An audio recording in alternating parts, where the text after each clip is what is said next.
Picture a factory in rural Egypt and this is probably what you'd expect to find. It's locally owned and staffed by local workers, packing vegetables grown in the nearby fields. But just a few hundred metres away, another factory is being built for something far more high-tech.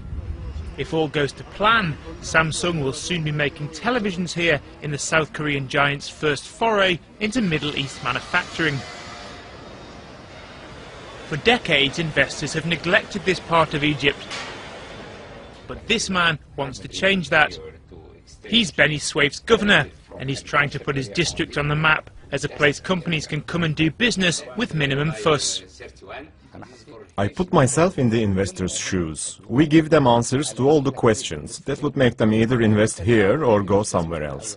I can finish all the paperwork needed and the agreement is done here in my office. And if the investor needs any paperwork done in Cairo or approvals, I make the necessary calls. This way the investor can just focus on how to get his project started. The Arab countries are looking for a dreamer or a leader. But here, we are focusing on getting things done. Beni Suef's been upgrading its highways and building bridges to impress exporters with improved access to ports like Alexandria and the Suez Canal. So is this enough to persuade investors to overlook Egypt's difficulties of the past couple of years? If you're debating whether Egypt would be a good place to invest in or not, I think short term it might be difficult to make that a very convincing story. But the fact is that political noise tends to dampen over time. Egypt still remains a growing economy. It has access to many trade agreements with the rest of the Arab world, with Europe, with Africa. Its proximity to Europe is immensely helpful, given those trade agreements, because quite a number of European companies are looking to find different countries to relocate to for manufacturing. Now about 500 people are currently working here building the factory, but the plan is that once it's opened, several thousand will have jobs.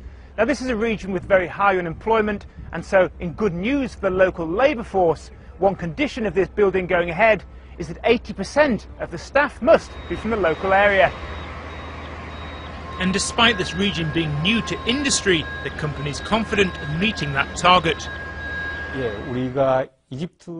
One of the reasons why we decided to invest in Egypt is because the population stands at over 90 million.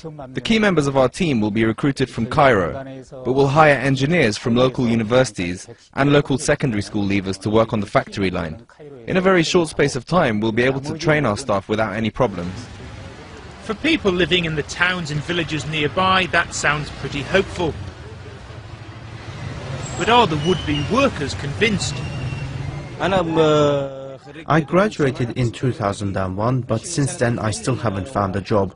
The youth like me have had a lot of promises. They said there would be changes in the first 100 days of the government, but up until now, nothing happened, and it is useless. The governorate is providing job opportunities, but not to Beni Suef residents. They give the jobs to people from Cairo, and there's a lot of favoritism. There is a ceramics factory, a biscuit factory, and more factories are going to open. The situation will be better with God willing, but people have to be patient. They have to wait and be patient and give the people a chance. So some scepticism from an unsurprisingly disillusioned population. But at least they're living in a part of Egypt that seems to have some kind of vision for how to build their economy.